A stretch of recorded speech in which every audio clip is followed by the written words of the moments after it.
As you take a moment to allow yourself to get comfortable and to let your eyes gently close, I'm just going to tell a story in the background. So with your eyes closed,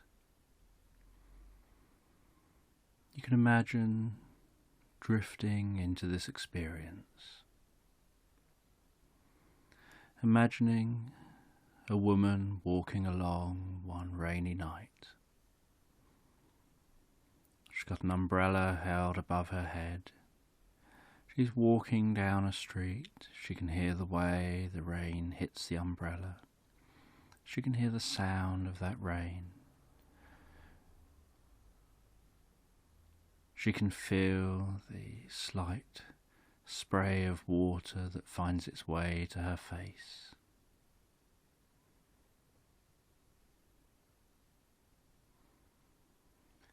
She can hear the sound of each footstep and other sounds occasionally of other people hurrying out of the rain. And yet she just continues to walk purposefully along the path.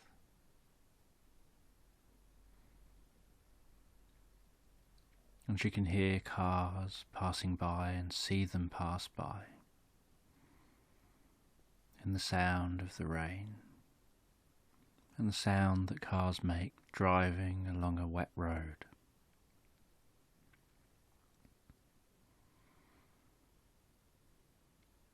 And after a while of walking, she turns off the road, turns off this path, and heads into a wooded area. And she notices how in this wooded area far less rain is reaching her umbrella. She can hear that rain hitting the leaves above her, and larger drops dropping from the leaves to the ground, and the sound of those raindrops splashing on the ground, and the slight rustling sound of the leaves in the breeze and moving with the rain.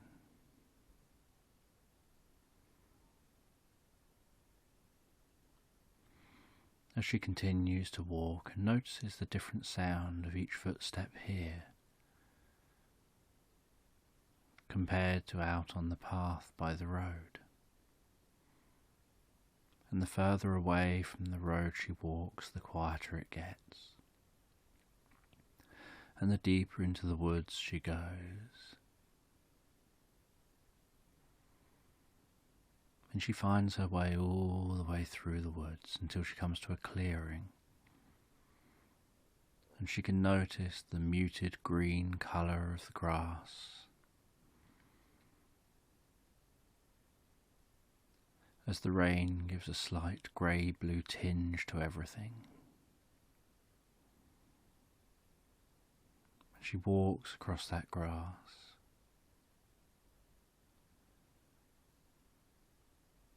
All the way to the edge, and over on that far edge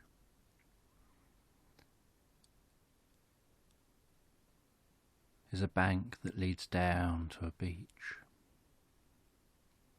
And she stands on that edge, gazing off down that bank, down to the beach, noticing the way the water is rolling in onto the shore, noticing how, with this rain,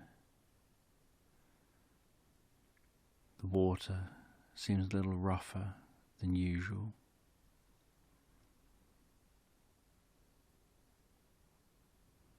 And a little bit more churned up, and perhaps has a little bit more of a greeny colour in the water. And she watches as those waves roll in onto the shore, and the white water rolling and sloshing along the shore, and the sound of it pulling back again to the sea.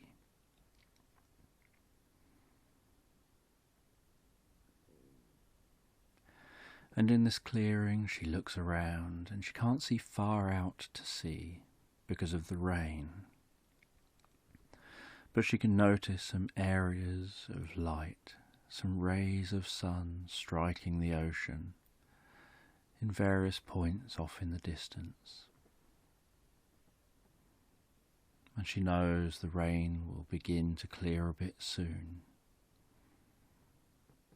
And she wanders along this clearing, she wanders along the grass,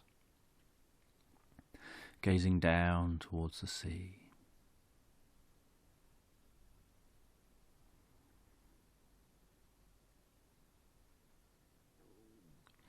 And she's out here on holiday.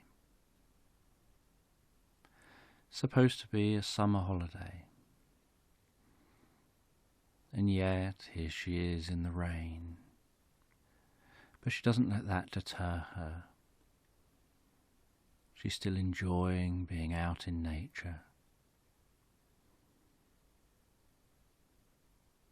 Still enjoying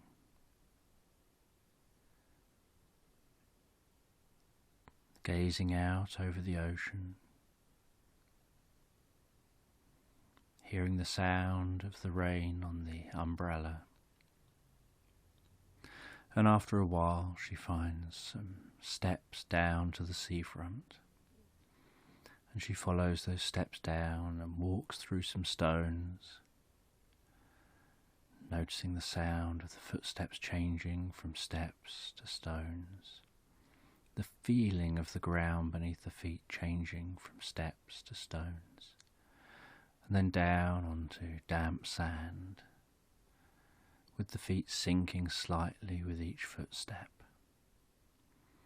and being able to look down at the feet and notice the way the sand dries a little with each footstep, and the water moves away from the feet. And she walks along the seafront, aware of the sea on the shore being louder now than it was before.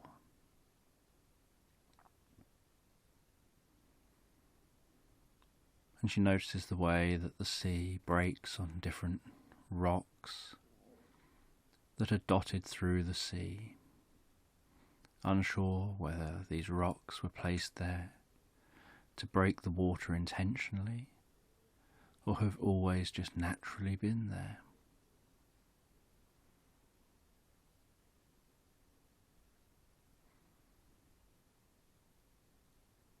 And she can feel that watery air on her skin, on her cheeks, smelling the slight salty smell of the spray from the sea as she explores along the shore. And while she walks along the shore, so she's gazing at the ground, aware that sometimes fossils are found along this area.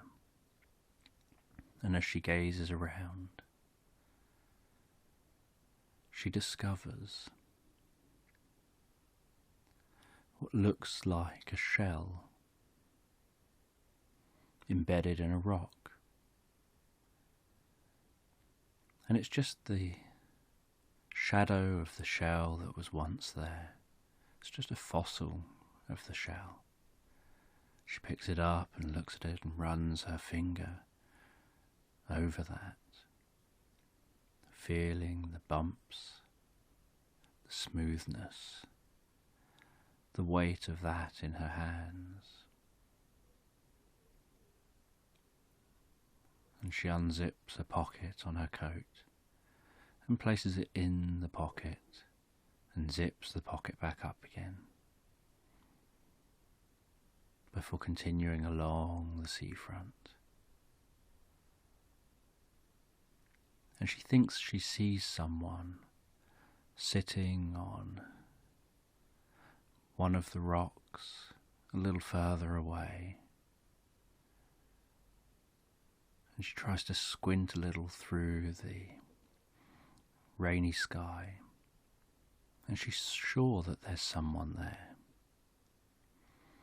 And she walks closer and closer, wondering who they are, what they're doing, why they're out here. They clearly don't have an umbrella. And as she gets closer, she's surprised by what her eyes see. And she can't believe her eyes.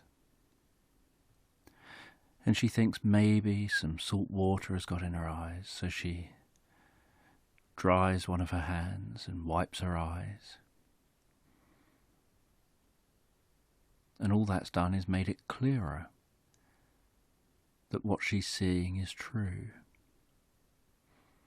It looks like what she would describe as a mermaid, just resting on a rock. She walks closer and closer, and she's surprised to notice that mermaid smile at her as she gets close to it. And while she's close to the mermaid and the mermaid smiles, she thinks to herself that clearly this mermaid is friendly. She walks over and has no idea whether she'll be able to communicate with them or not, and is shocked when she introduces herself and the mermaid responds and seems to be able to talk the same language perfectly fine. And she asks why this is, and the mermaid explains that she swims in these waters, and so she hears the sounds of people talking here. She hears the sounds of people on the shore. And so, just over years and years, she's picked up the language.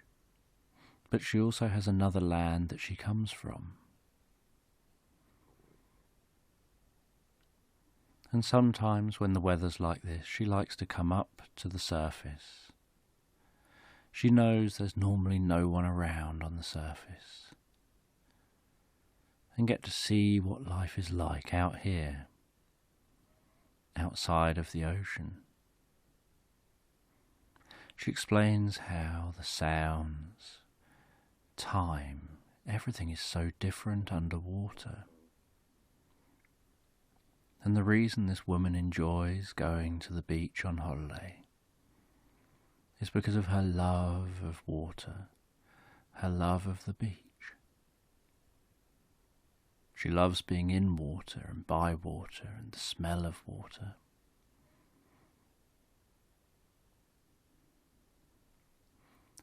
And the mermaid explains that she too enjoys the beach, not just being underwater, but the sights, the sounds, the textures. That things have a totally different texture, totally different feeling when they're out of the water. That sound is totally different. And so it's like being a whole new other world.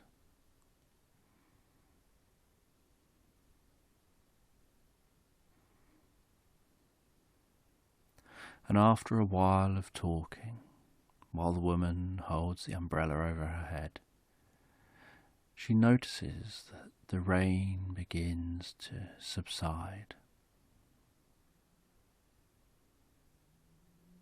The sun begins to creep out from behind the clouds. So she puts down her umbrella, carries on talking to this mermaid. She wants to know everything. Where is she from? How can she be real?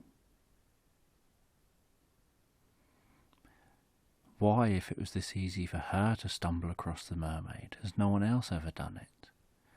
Why didn't she just swim off when she saw someone approaching?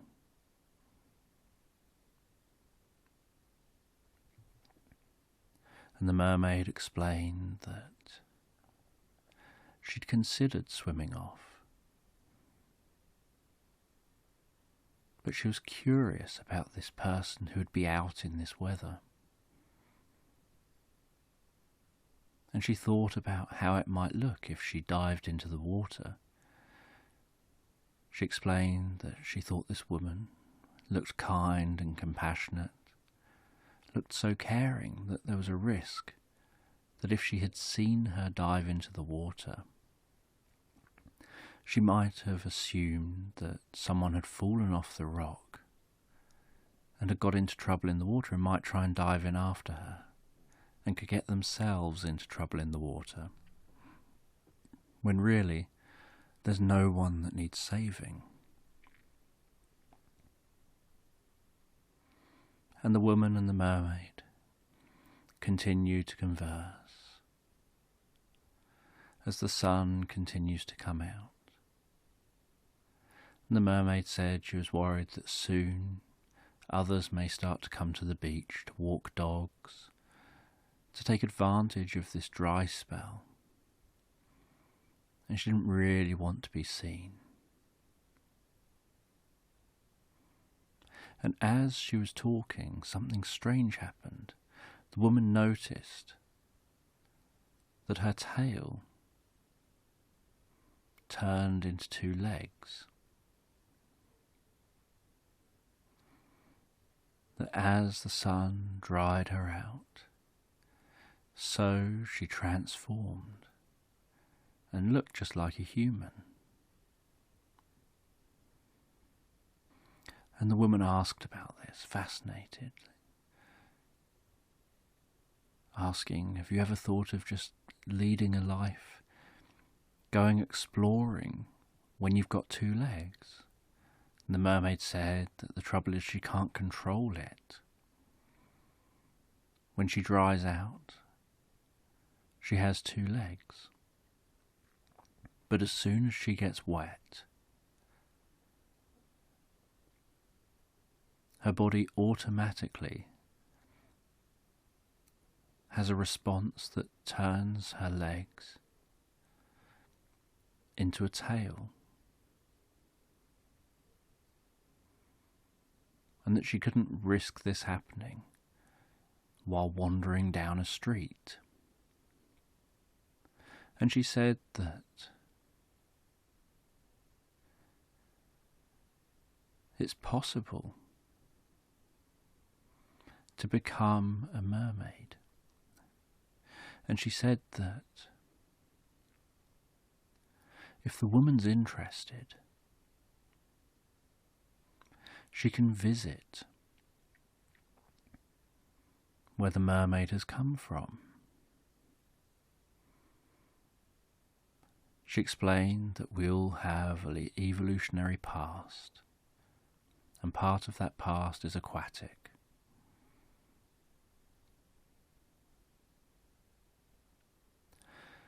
And that mermaids and mermen have the power to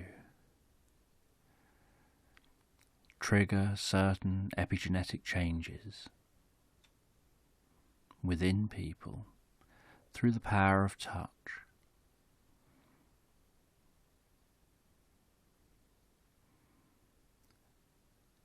That can bring back some of those aquatic properties. And the woman was curious about this. She thought it would be wonderful to visit where this mermaid came from. But she also wanted to know, how is it that the mermaid's body knows whether it's raining or not, or whether it's wet or not? Wondering if the mermaid was wearing trousers and waterproof shoes and didn't get their legs wet. Would they turn back into a tail or not?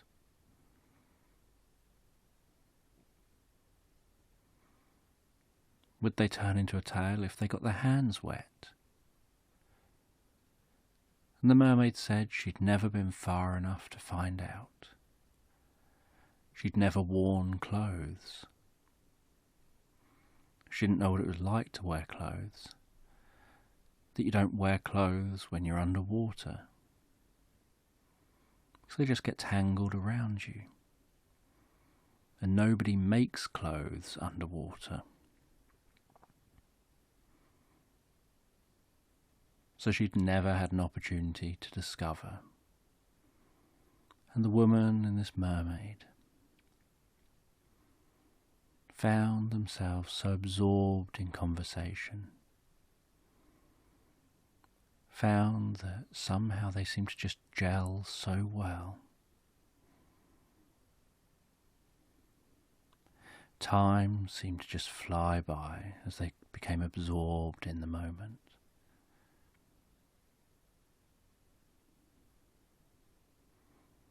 As if they'd known each other for a lifetime.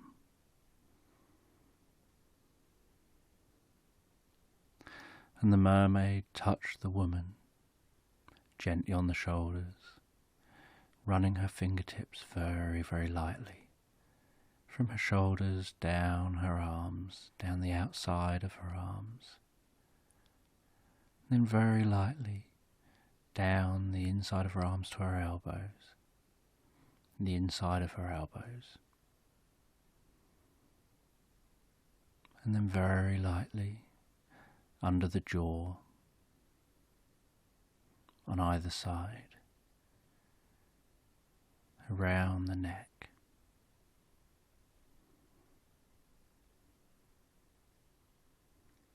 and then very lightly down the back.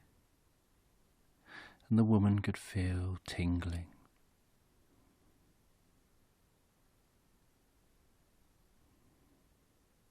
And felt her mind wander.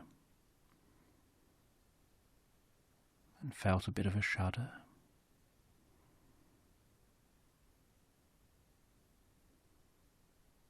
As changes began to happen inside her body.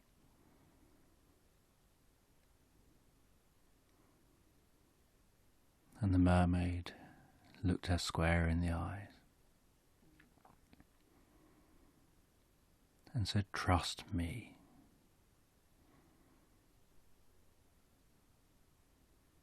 And the woman said, "I do."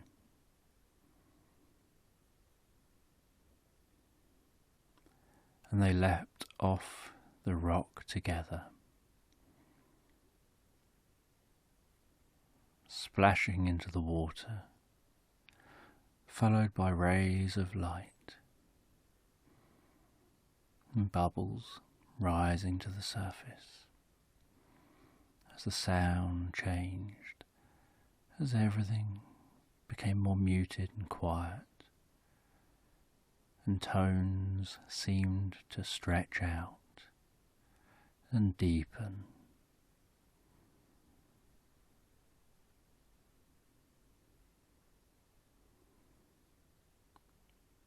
And the woman held her breath initially,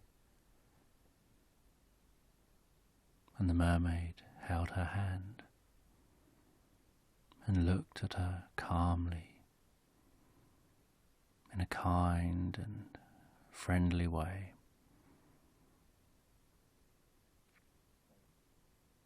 And said again, "Trust me." And the woman relaxed. Her jaw relaxed. Her body was relaxed, floating in water. She just relaxed so deeply and instinctively seemed to breathe underwater as if it was a perfectly natural thing.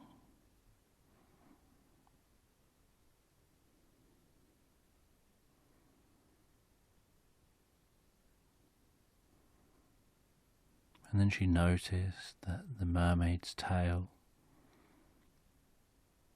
had returned, and she didn't know at what point. She wondered whether it was the second the mermaid splashed into the water. She didn't see it change from legs to a tail.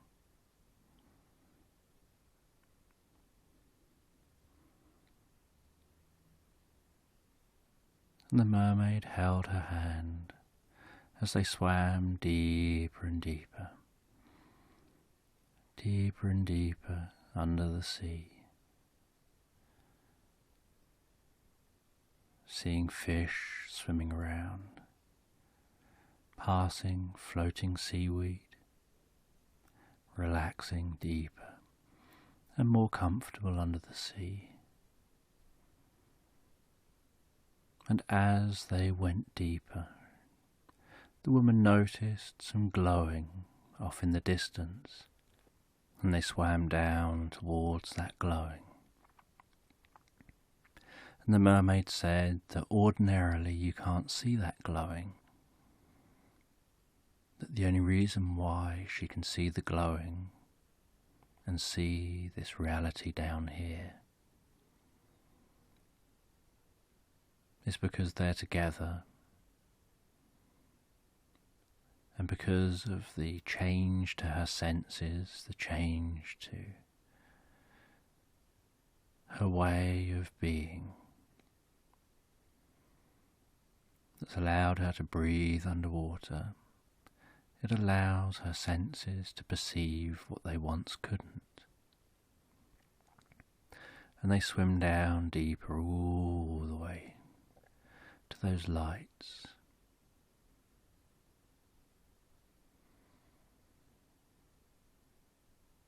And find a whole town of merpeople interacting with each other, getting on with each other.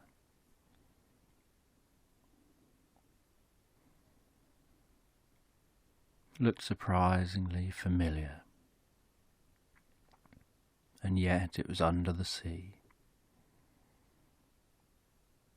And the mermaid said she wanted to take her to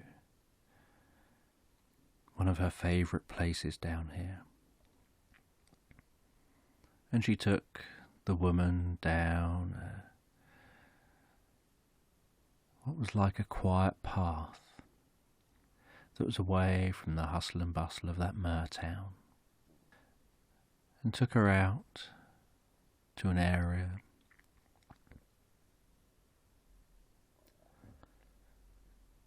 that seemed to plunge off deeply into darkness, and sat down on the edge, and the woman sat down on the edge with her, gazing out across the deep open ocean. And the woman could hear the sounds of whales, could see some humpback whales swimming,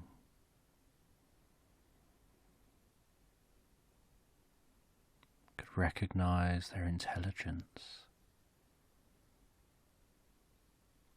the intent in their behaviors.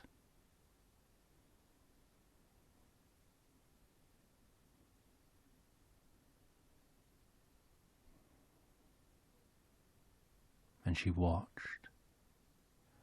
as those humpback whales just passed by, going about their daily life, and huge shoals of fish swam around.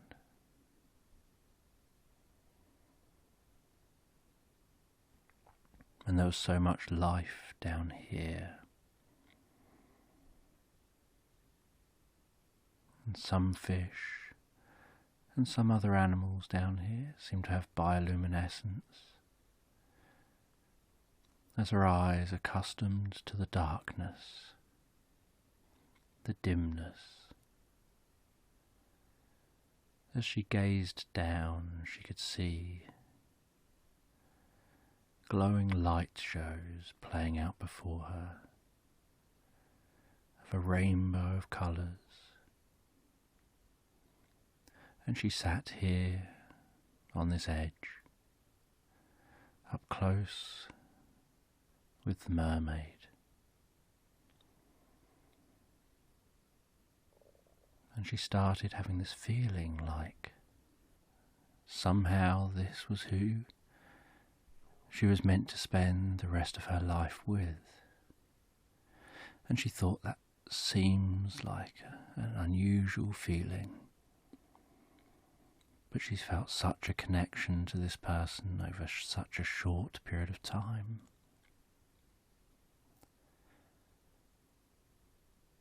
And she openly, just instinctively told the mermaid this, and the mermaid reciprocated that she too seems to have felt this incredible connection, like somehow this was meant to be. Somehow they were meant to meet.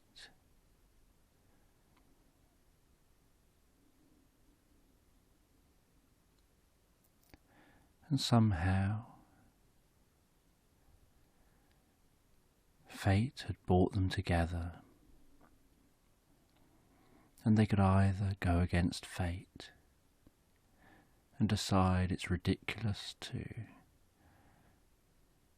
feel like you found your soulmate that quick and move on and miss the opportunity,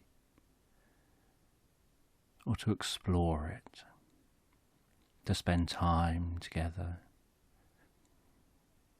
and to enjoy being in the moment, enjoying being with the person in that moment who it feels right to be with. And they both felt it felt right to be with each other, but they came from totally different worlds. They had no idea how or whether it was possible to make it work. The woman wanted to know how long she can manage to stay underwater for. How long will the changes to her body last? And the mermaid said that the changes can last as long as she wants. The changes only reverse when she takes a gasp of air. And then the air triggers changes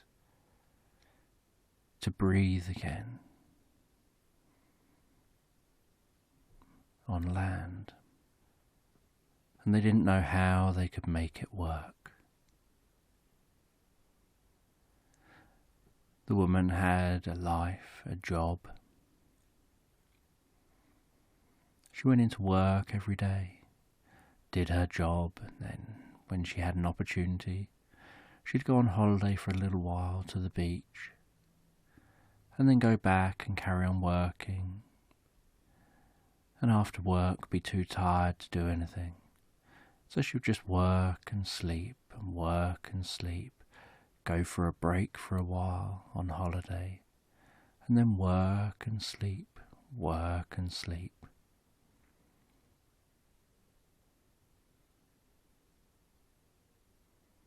And if she suddenly disappeared, people would be worried about her.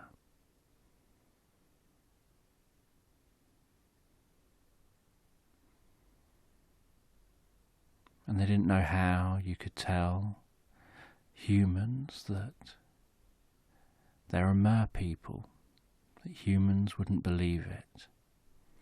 And she couldn't just say, I'm going to move and live underwater. But it was early days of their relationship. They knew they would work all that out. They just knew they were each other's soulmate and had to be together.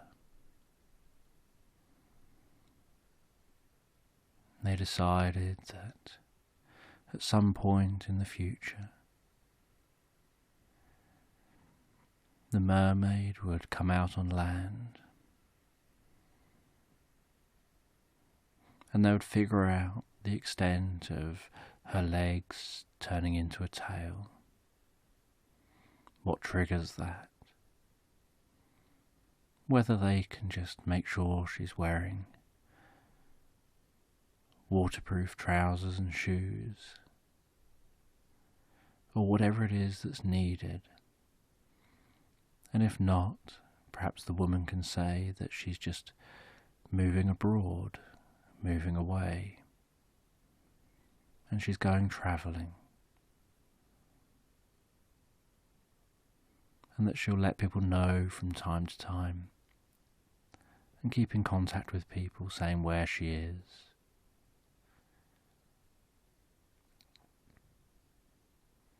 And then she could move and live with the mermaid, but she wondered what the mermaid eats, what the mermaid's life is like. And this was all stuff they had to explore, coming from two totally different worlds and finding love. They just had to have the courage to explore love.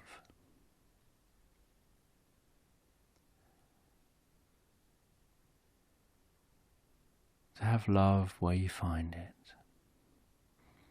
And they both just sat there gazing out, arm in arm, resting on each other, watching the underwater world go by, confident that they were going to lead a long and happy life together, but unsure yet as to how. But being comfortable with the unknown, comfortable with the uncertainty, and excited by what they've got to discover in the future.